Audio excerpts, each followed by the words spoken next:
Welcome to mega times news బులెటిన్ల ముందుగా headlines. రాష్ట్ర వ్యాప్తంగా అంగన్వాడీల చెలో సెక్రటేరియట్ పిలుపు.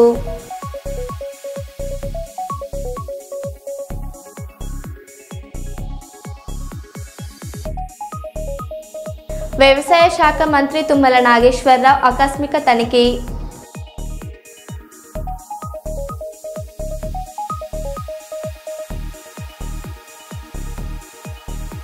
మంత్రి పొన్నం ప్రభాకర్తో కలిసి శ్రమదాన కార్యక్రమంలో పాల్గొన్న వెలిచెల రాజేందర్రావు.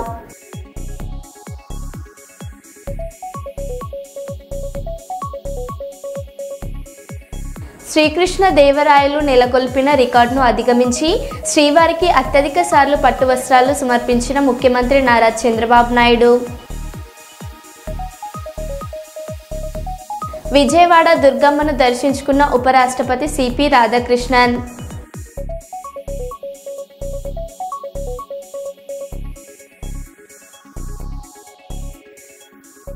ఇక వివరాల్లోకి వెళ్తే, ప్రతి ఒక్కరి వ్యాధిని నయం చేయడానికి, నివారించడానికి లేక నిరోధించడానికి వైద్యుని సూచన మేరకు ఔషధాలు వినియోగించాలని Kurnool rural Adoni drug inspector Jayaramudu మైఫార్ ఫార్మసీ కళాశాల ప్రిన్సిపల్ రాజ్ కుమార్లు కోరారు. కర్నూలు నగరంలోని మైఫార్ ఫార్మసీ కళాశాలలో వరల్డ్ ఫార్మసిస్ట్ డే సందర్భంగా కళాశాల విద్యార్థులకు అవగాహన కార్యక్రమం ఏర్పాటు చేశారు. ఈ కార్యక్రమంలో ముఖ్య అతిథులుగా డ్రగ్ ఇన్స్పెక్టర్ జయరాముడు, కళాశాల ప్రిన్సిపల్ రాజ్ కుమార్లు పాల్గొని ప్రసంగించారు. మానవ శరీరానికి హాని కలిగించే వ్యసనానికి దారి తీయడం వంటి పదార్థాలను మాదక ద్రవ్యాలు అంటారని తెలిపారు. And now, as we conclude this wonderful program, I request everyone to kindly stand for national anthem and let us pay our respect.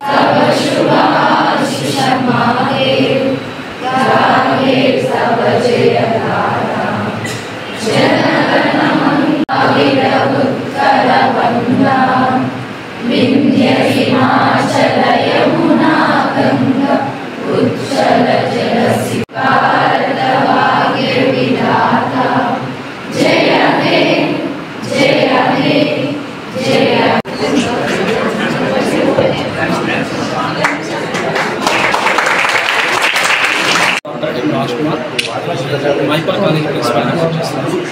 ఈరోజు ఫార్మసిస్ట్ డే సందర్భంగా మేము కండక్ట్ చేసిన కొన్ని యాక్టివిటీస్ మేము కండక్ట్ చేసాము. దాంట్లో పిల్లలందరూ చాలా చక్కగా పార్టిసిపేట్ చేశారు. అన్ని రకాల ఎగ్జిబిషన్స్ ఇలా ఇవన్నీ చేయడం ద్వారా వాళ్ళ యొక్క గొప్పదనాన్ని, వాళ్ళ యొక్క ఫ్యూచర్ డెవలప్మెంట్ని వాళ్ళు డెవలప్ అవడానికి ఎంతో ఉపయోగపడేలా చేశారు. దీనికి అంతా పిల్లలకు అర్థమయ్యేలా చెప్పడం కోసం మన కర్నూలు డ్రగ్ ఇన్స్పెక్టర్ గారిని మేము రిక్వెస్ట్ చేయగా కర్నూలు డ్రగ్ ఇన్స్పెక్టర్ గారు జయరామ్ గారు మా రిక్వెస్ట్ని యాక్సెప్ట్ చేసి మా కాలేజీకి వచ్చినందుకు ధన్యవాదాలు తెలుపుకుంటున్నాము. ఈ అవకాశం మాకు ఇచ్చి మా పిల్లల్ని డెవలప్ చేయడానికి మంచి మాటలు చాలా చెప్పి వాళ్ళ గొప్ప వాళ్ళగా వాళ్ళు మలుచుకోవడానికి వాళ్ళకి అవకాశం ఇచ్చారు. సో అలానే ఈ అవకాశాలన్నీ మాకు కలగజేస్తున్నటువంటి సతీష్ సార్ని, స్టెల్లా మేడంని మేము ధన్యవాదాలు తెలుపుకుంటున్నాము. ఈ కాలేజీలో ఉన్న ప్రతి ఒక్క పిల్లలు మంచిగా చదువుకొని డెవలప్ అవ్వాలని చెప్పి మేము డెవలప్మెంట్ కోసం మేము చేసే ప్రతి పనుల్లో మాకంతా సహాయం చేస్తున్నారు. ప్రతి ఒక్కరికి ధన్యవాదాలు. Thank you. Good name sir. Doctor M Raj Kumar, principal Madarsa institute of pharmaceutical research college వాళ్ళు నన్ను ఇక్కడికి గెస్ట్గా పిలవడం జరిగింది. ఈరోజు ఈ ప్రోగ్రాంలో ఫార్మసిస్ట్ యొక్క importance in health care system, అంటే ఒక పేషెంట్ హెల్త్ను ప్రొటెక్ట్ చేయడంలో ఫార్మసిస్ట్ రోల్ ఎలా ఉంటుంది, అంటే డ్రగ్స్ డిస్కవరీ నుంచి డ్రగ్స్ పేషెంట్కు మార్కెట్లో అందే వరకు ఫార్మసిస్ట్ బ్యాక్ ఎండ్ నుండి ఎంత కష్టపడతాడు, అతని యొక్క ఇంపార్టెన్స్ రోల్ ఏంటి, అతని యొక్క ఎథికల్ వర్కింగ్ నేచర్ ఎలా ఉండాలి, ఎట్లా పని చేస్తూ ఉంటాడు అనే దాని గురించి పిల్లలకు, స్టూడెంట్స్కి అందరికీ కూడా మోటివేషన్ క్లాస్ లాగా చెప్పడం జరిగింది. అలాగే సమాజంలో ఫార్మసిస్ట్ యొక్క బాధ్యత ఏమిటి, ఫార్మసిస్ట్ ఎక్కడెక్కడ తన వంతు పనిచేయాలి, అలా పనిచేయడం వల్ల ఏదైనా పబ్లిక్ హెల్త్కు ఇబ్బందికరంగా ఉన్నట్లయితే వాళ్ళ మీద ఎలాంటి చట్టపరమైనటువంటి చర్యలు తీసుకుంటామనేది కూడా వాళ్ళకు తెలియజేస్తూ సమాజానికి కూడా నేను చేసేటటువంటి ఒక విన్నపం ఏంటంటే, దయచేసి ఎవరు కూడా సొంతంగా మందులు కొనడం వాడడం అనేది చేయకూడదు. డాక్టర్ గారి పర్యవేక్షణలో అవసరమైనటువంటి మందులను మాత్రమే మనం వాడాలి. డాక్టర్ ఎలా సూచిస్తే అలాంటి పద్ధతుల్లోనే మనము మందులను వాడడం అనేది ఎప్పుడు కూడా శ్రేయస్కరం. అలా కాకుండా మనం ఇష్టానుసారంగా మందులను వాడుతుంటే మన ఆరోగ్యం దెబ్బతింటుంది. కొన్ని సందర్భాలలో ప్రాణాంతకంగా కూడా మారేటటువంటి పరిస్థితులు ఉంటాయని తెలియజేస్తున్నాను. కాబట్టి ఎప్పుడు కూడా ప్రజలు ఏదైనా స్వస్థత చేసినప్పుడు అన్క్వాలిఫైడ్ ప్రాక్టీషనర్స్ దగ్గరికి వెళ్ళి వైద్యం చేయించుకోకుండా క్వాలిఫైడ్ డాక్టర్స్ అప్రోచ్ అయ్యి తగిన వైద్యాన్ని తగిన టైంలో పొందితే ఎప్పుడు కూడా ఆరోగ్యంగా ఉండొచ్చని తెలియజేస్తున్నాను. కాకుండా అన్క్వాలిఫైడ్ వాళ్ళని అప్రోచ్ అయ్యి ఇబ్బందులకు గురి అయితే నష్టపోయేది మనము, మన కుటుంబాలు, తర్వాత సమాజం కూడా నష్టపోవచ్చు. ఏది ఏమైనా కానీ పబ్లిక్ హెల్త్ అనేది ఒక ప్రీషియస్. ఆరోగ్యాన్ని కాపాడుకోవడం మించినటువంటిది ఇంకొకటి లేదు. కాబట్టి ఎల్లప్పుడూ అందరూ కూడా ఆరోగ్యంగా ఉండాలి. ఆరోగ్యంగా ఉండటానికి కావాల్సినటువంటి పద్ధతులన్నీ పాటించాలి. ఈ అనవసరంగా మందుల జోలికి వెళ్ళకుండా దూరంగా ఉండాలని నా పేరు ఎస్ జయరాముడు, డ్రగ్స్ ఇన్స్పెక్టర్గా కర్నూలు రూరల్ మరియు ఆధ్వర్యంలో వచ్చాను. మహంకాళి నల్లపోచమ్మ రేణుక ఎల్లమ్మ దేవాలయంలో ఘనంగా దుర్గామాత పూజ మరియు బతుకమ్మ ఉత్సవాలలో పాల్గొన్న ఏప్రిల్ బీజేపీ సీనియర్ నాయకులు ఎస్ పరమేష్ కుమార్ మాట్లాడుతూ అమ్మవారి ఆశీస్సులు ప్రజలందరిపైన ఉండాలని, ప్రజలు సుఖ సంతోషాలతో ఎల్లప్పుడూ ఉండాలని కోరుకుంటున్నానన్నారు. జై దుర్గా మాతాకి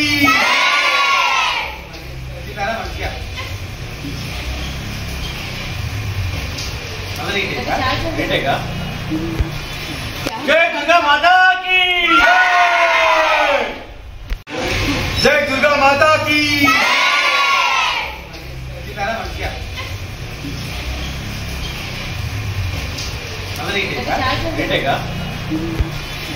జై దుర్గా మాతాకి.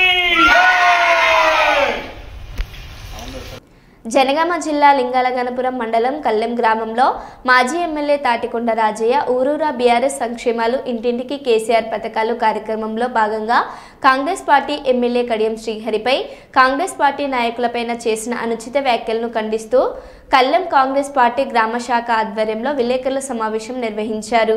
ఈ కార్యక్రమంలో కాంగ్రెస్ పార్టీ నాయకులు, కార్యకర్తలు పాల్గొన్నారు.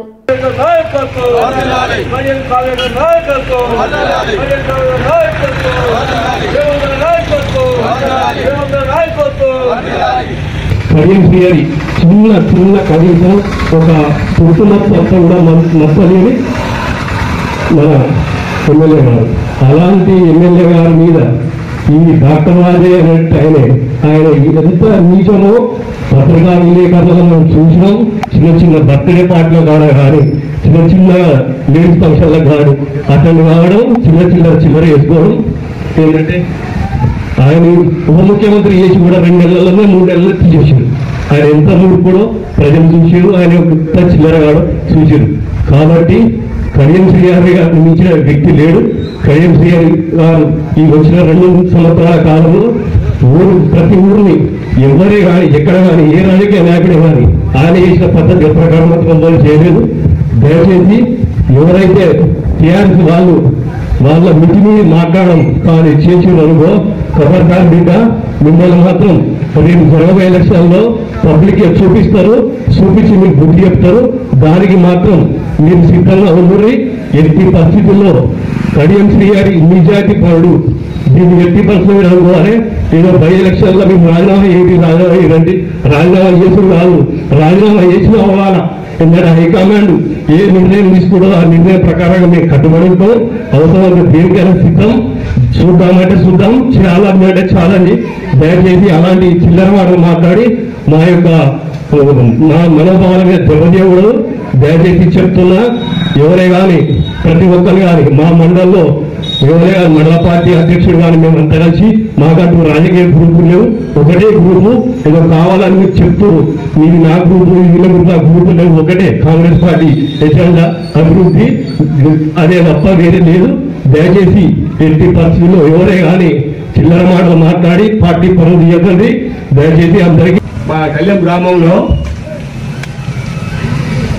మన మాజీ ఎమ్మెల్యే రాజయ్య గారు ఏం చెప్పాడంటే, ఎక్కడా కూడా అభివృద్ధి జరగలేదు, కాంగ్రెస్ పార్టీ అని చెప్పి ఒకటి చెప్పాడు. ఈయన 10 ఏళ్ల కాలంలో మరి ఏమభివృద్ధి చేసినది ఈ పబ్లిక్ అందరికి తెలుసు. ఇవాళ ప్రతి ఇంటికి 10 ఏళ్ళ నుంచి రేషన్ కార్డు రాంది, ప్రతి ఇంటికి రేషన్ కార్డు వచ్చాయి. దాదాపు కళ్యాణంలో 110 రేషన్ కార్డులు వచ్చాయి. ఇది అభివృద్ధి కాదా? ఇది అభివృద్ధి కాదా? చూడలేవా? ప్రతి చిన్న చెరువు కానీ మళ్ళీ కూడా కానీ నీకు సరే, దాని గురించి మా పెద్దలు మాట్లాడారు, దాని మీద మనం మాట్లాడాల్సిన అవసరం లేదు. రెండో విషయానికి వస్తే బుడంకాయ అనే ఒక వ్యక్తి కళ్యాణంలో నిన్న పెద్ద కూతలు కూర్చిండు. అంటే నేను ఒకటే చెప్పదలుచుకున్నా, నీ స్థాయిని మించి నువ్వు మాట్లాడితే నువ్వు అక్కడ దాకా అవసరం లేదు. కళ్యాణంలో ఒక రాముణ్ణి దాకాలంటే హనుమంతుని దాటి నువ్వు వెళ్ళాలి. ఫస్ట్ నీ ఊర్లో ఏం జరుగుతుంది? నేను 5,000 రూపాయలు ఇస్తున్నా, 6,000 ఊర్లో ప్రజలకు సేవ చేసినాక అప్పుడు నువ్వు బయటల గురించి మాట్లాడు. నువ్వు కడియం షేర్ పోయినప్పుడు ఎమ్మటే చేయనా అని అంటున్నావు కదా, మరి మేము కడియం షేర్ బర్త్డేకు టికెట్ రాగానే నువ్వు ఫోన్ చేసి మనకు సార్ తిప్పేయాలన్నా ఎట్లని చేసి నువ్వే కదా మాట్లాడినప్పుడు మన అన్నతోని. అప్పుడు నీకు తెలియదా ఆయన పక్క మండలోడని?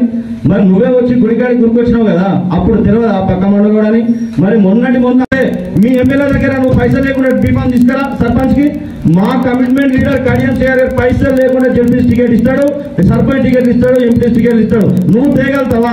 పోనీ నీ ఎమ్మెల్యే గారికి టికెట్ వస్తాడు, నువ్వు ఇప్పుడు చెప్పగలుగుతావా? అందరి ముంగట చెప్పు. నేను సవాల్ విసురుతున్నా నీకు రా. మనం కూర్చుందాం, డేబిట్ మేముంటాం, మన గురించి మనం మాట్లాడదాం, మన ఊరు డెవలప్ గురించి మాట్లాడదాం. కానీ ఇంకొకసారి పిచ్చిగా మాట్లాడి బుడంకాయ అదేదనంటే తర్వాత చాలా కఠినంగా ఉంటాయి. దయచేసి చెప్తా ఉన్నా, ఆ మాటలు మానుకో, నీ స్థాయిని మించి మాట్లాడకు. అది నీకు తెలుసు ఏమేం చేస్తున్నావు అనేది. నువ్వే కదా అప్పుడు అన్న దగ్గర పోయి అన్నకి నాకు సర్పంచ్ చెప్పి మనం సారీ చెప్తే నువ్వు చెప్తుండడం నువ్వే కదా అప్పుడు వచ్చింది స్టార్టింగ్ లా. మరి అప్పుడు నీకు తెలియదా ఇంటి పోయి మాట్లాడినప్పుడు? మరి ఇవాళ నీకు పక్క మండలంలో ఇట్లా అనిపించింది అని నేను అడుగుతా ఉన్నా నిన్ను. మళ్ళీ చెప్తా ఉన్నా, ఊర్లో పోటీ పడదాం, నాలో పోటీ పడు. నేను 5,000 ఇస్తున్నా, 6,000, 10,000 ఇస్తున్నా, 11,000 ఊరిని డెవలప్ చేస్తాం. మాట్లాడలేదు, అది గుర్తుపెట్టుకొని మాట్లాడడం ఆలోచించి పెట్టుకొని మాట్లాడండి. జై కాంగ్రెస్. ప్రతి ఒక్కరూ వ్యక్తిగత శుభ్రతతో పాటు పరిసరాల పరిశుభ్రత వల్ల ఆరోగ్యంగా జీవించవచ్చునని, ఆరోగ్య ఆంధ్రప్రదేశ్ సాధించుకునేందుకు పరిసరాలను పరిశుభ్రంగా ఉంచుకోవాలని, ఆరోగ్యంగా జీవించేందుకు శుభ్రత పాటించాలని జాపాడు బాలల సదనం సూపరింటెండెంట్ రాజేశ్వరి కోరారు. కర్నూలు మున్సిపల్ కార్పొరేషన్ పరిధిలోని పెద్దపాడు బాలల సదనంలో స్వచ్ఛ భారత్ మిషన్లో అన్ని ప్రభుత్వ కార్యాలయాల్లో గురువారం రోజున పెద్దపాడు గ్రామంలోని దామోదరం సంజీవయ్య బాలల సదనంలో స్వచ్ఛతా హీ సేవలో భాగంగా ఏక్ దిన్ ఏక్ గంట ఏక్ సాత్ కార్యక్రమంలో భాగంగా పరిసరాలను శుభ్రం చేయడం, వ్యర్థాలను డస్ట్బిన్లో వేయడం, చెట్లను పెంచడంతో పాటు ఆరోగ్యంగా జీవించాలంటే శుభ్రత ఎంతో ముఖ్యమని అవగాహన చేశారు.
పరిసరాలు పరిశుభ్రంగా ఉంచుకుందాం, ఆరోగ్యాన్ని కాపాడుకుందాం. పరిసరాలు పరిశుభ్రంగా ఉంచుకుందాం, ఆరోగ్యాన్ని కాపాడుకుందాం.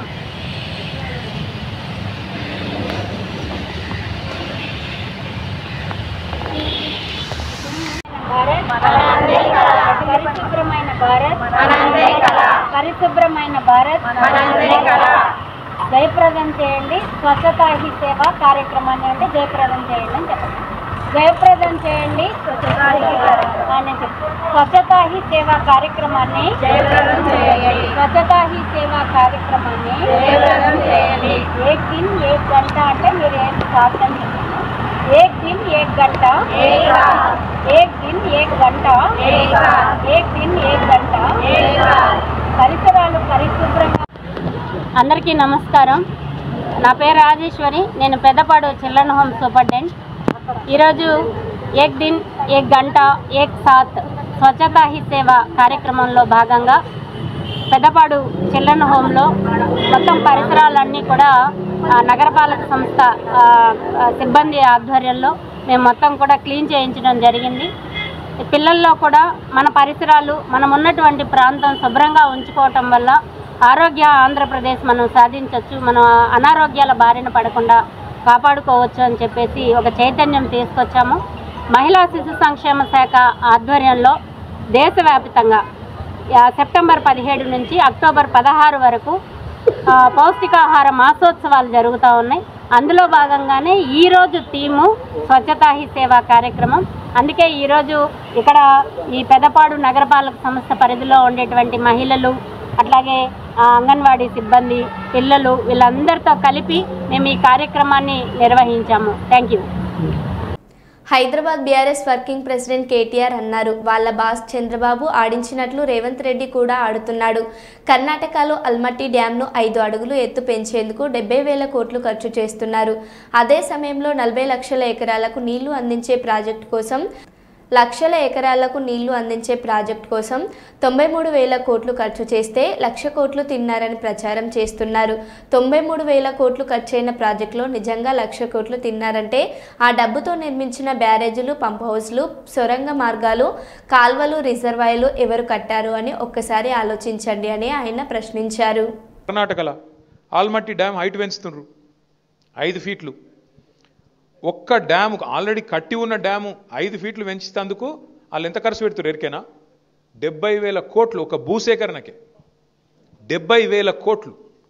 అదే కేసీఆర్ గారు 40 లక్షల ఎకరాలకు నీళ్ళు ఇచ్చే ప్రాజెక్టు దాని మీద 93,000 కోట్లు ఖర్చు పెడితే తిన్నాడు 1,00,000 కోట్లు తిన్నాడు 1,00,000 కోట్లు తిన్నాడు వేసుకపోయింది ఇంట్లోకి. మనం ఎప్పుడైనా ఆలోచించినామా కనీసం? అరే 93,000 కోట్లు ఖర్చు అయిన ప్రాజెక్టులో 1,00,000 కోట్లు ఎవడెట్లా తింటాడు? మరి 1,00,000 కోట్లు ఈయననే తింటా బరాజులు ఎవడు కట్టిండు? ఆ పంప్ హౌజ్లు ఎట్లా కట్టిర్రు? ఆ సొరంగ మార్గాలు ఎట్లా కట్టిర్రు? మరి ఆ మొత్తం కాలువలు ఎట్లా కట్టిండ్రు? గన్ని రిజర్వాయర్లు ఎట్లా వచ్చినాయి? గిన్ని నీళ్ళు ఎట్లా వస్తున్నాయి? ఇలా భూమికి బరువు అయ్యేంత పంట ఎడికెళ్ళి వండుతున్నది అని ఎప్పుడైనా కూర్చొని ఆలోచించినవా? ఇగో తిన్నాడట అంటే తిన్నాడు తినే ఉంటాడు. ఇదిగో పూలు అంటే అది గొప్ప ఒక అడిగినోడు లేడు, చూసినోడు లేదు. ఎవరు పడతా వాళ్ళు ఏది పడతారు చెప్పుడు, మనం నమ్ముడు.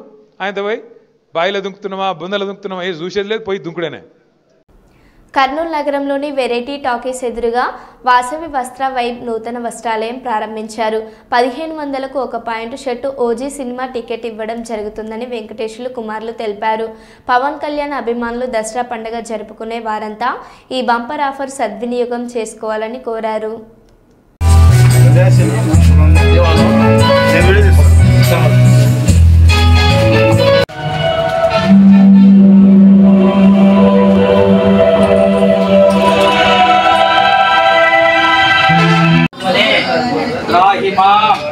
నరకాత్ ఘోరా దివ్యజ్యోతి నమోస్తు అంధకార నివారక తమో గృహాణ దేవేశ మమ సౌఖ్యం వివర్ధయ.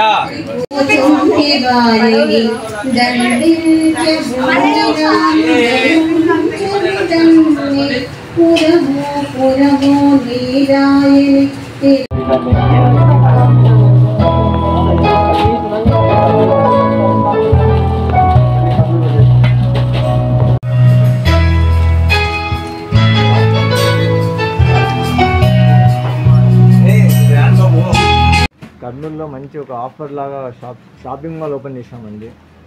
ఇక్కడ వచ్చేసి ఓజీ టికెట్ ఒకటి ఫ్రీ ఇస్తున్నాము. మా దగ్గర ఒక డ్రెస్ తీసుకున్నారనుకోండి 1 పేర్కి 1 టికెట్ ఫ్రీ ఇస్తున్నాను. 3,000 పర్చేస్ చేస్తే 2 టికెట్ ఫ్రీ ఇస్తున్నాను. 5,000 పర్చేస్ చేస్తే 3 టికెట్ ఫ్రీ ఇస్తున్నాను. ఇది కేవలం 3 రోజులు మాత్రమే ఉంటుంది ఈ ఆఫర్. ఈ అవకాశాన్ని వినియోగించుకోవాలని కస్టమర్ దేవుళ్ళకి విజ్ఞప్తి చేస్తున్నాను. V3 వాసవి వస్త్ర వైప్, మౌరిన్ circle, opposite old Balaji hotel, Kurnool. నమస్కారము. ఈరోజు కర్నూలులో నూతనంగా V3 Vasavi Vastra wipe fashion showroom open చేశాము. కంప్లీట్గా ఎక్స్క్లూజివ్ మెన్స్ షోరూము. ఇక్కడ వచ్చేసి మనం ఈరోజు ఓపెనింగ్ ఆఫర్గా 25, 26, 27 ఈ 3 రోజులకు ప్రతిరోజు 150 టికెట్ల చొప్పున పవన్ కళ్యాణ్ గారి సినిమా అయిన ఓజీకి టికెట్స్ ఇస్తున్నాము. ఓకే, మా దగ్గర అన్ని రకాల ఫ్యాషన్లో దొరుకుతుంది. ఒక డ్రెస్ వర్త్ వచ్చేసి 1500 నుంచి 2000 ఉంటుందండి. ఒక జత బట్టలు కొన్న వారికి ఒక ఓజీ మూవీ టికెట్ ఫ్రీ ఇస్తున్నాము. ఈ ఆఫర్ ఫస్ట్ 3 రోజులు ఉంటుంది. డైలీ ఒక 150 మంది కస్టమర్లకు ఇస్తున్నాము. 3000 వర్త్ కొన్నట్లయితే 2 టికెట్లు, 5000 వర్త్ కొన్నట్లయితే 3 టికెట్లు కూడా ఇస్తున్నామండి. ఫస్ట్ 100 కస్టమర్లు ఎవరైతే వస్తారో వాళ్ళకే ఈ టికెట్ వస్తుందండి. వెంకటేష్ థియేటర్ అండి, ఫస్ట్ క్లాస్ టికెట్ అండి. కుమారస్వామి కంపెనీ ఐటమ్స్ ఉంటుంది. Ramarajan half and full casuals, cargos, T shirts, totally models, totally fashion available. కర్నూలులో హైకోర్టు బెంచ్ ఏర్పాటు చేస్తామని చెప్పిన కూటమి ప్రభుత్వం నేటికి ఆ దిశగా ఎలాంటి చర్యలు తీసుకోకపోవడం బాధాకరమని హైకోర్టు సాధన సమితి నాయకులు చంద్రుడు, కృష్ణమూర్తి, విజయులు కోరారు. కర్నూలు నగరంలోని ధర్నా చౌక్లో కర్నూలులో హైకోర్టు ఏర్పాటుపై సాధన సమితి నిరాహార దీక్షలు చేపట్టాయి. ఈ కార్యక్రమానికి సంఘీభావంగా ప్రజా సంఘాలు, దళిత సంఘాలు, ఎంఆర్పీఎస్, నాట్య మండలి సంఘీభావం తెలిపాయి. జరుగుతున్న అసెంబ్లీ సమావేశాల్లో మంత్రులు, ఎమ్మెల్యేలు హైకోర్టు ఏర్పాటుపై నోరు విప్పాలని డిమాండ్ చేశారు. న్యాయవాద ప్రజా సంఘాల ఐక్యత, న్యాయవాద ప్రజా సంఘాల ఐక్యత. ఏర్పాటు చేయాలి కర్నూలు హైకోర్టును, వెంటనే ఏర్పాటు చేయాలి కర్నూలు హైకోర్టు. అరగంటో గంటో మాట్లాడుకుంటే సరిపోదు. ఆయన రచించిన ప్రతి ఖండకావ్యాన్ని తరచి చూడాలి. అప్పుడే ఆ పద్యాల ఇందులో జాషువా గారు విశ్వనరుడిగా తన స్వస్వరూపాన్ని మనకు చూపిస్తారు. మనల్ని కూడా అటువంటి విశ్వనరులుగా మారమని అరగంటో గంటో మాట్లాడుకుంటే సరిపోదు. ఆయన రచించిన ప్రతి ఖండకావ్యాన్ని తరచి చూడాలి. అప్పుడే ఆ పద్యాల శ్రీనాథుడి తర్వాత దేశపద్యాన్ని ఉత్తరమణీయంగా నడిపించిన కవి జాషువా గారే అన్నది పెద్దలందరూ అనే మాట. శ్రీబాగ్ ఒప్పందం ప్రకారం రాయలసీమకు రావాల్సినటువంటి న్యాయవాదుల హైకోర్టు బెంచ్ని మరి కర్నూలులో ఏర్పాటు చేస్తామని ఇదివరకు నోటి మాటగా ఇచ్చినటువంటి జగన్మోహన్ రెడ్డి గారు ఆయన ఉత్తకాడ రాయేసి కూడా గుండ్లు బాతిపోకుండా ఆ కోణంలోనే ఆయన ఇచ్చినటువంటి హామీలు బూడిదల జన్ని ఇలా పన్నీరులాగా అయ్యాయి.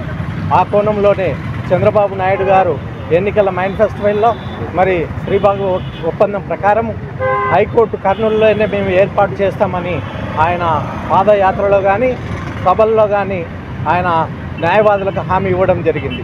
అలాంటి కోణంలో ఆ తరుణంలోనే లోకేష్ బాబు గారు కూడా న్యాయవాదులకు హైకోర్టు బెంచ్ని కర్నూలులోనే ఏర్పాటు చేయాలని మాట ఇచ్చారు.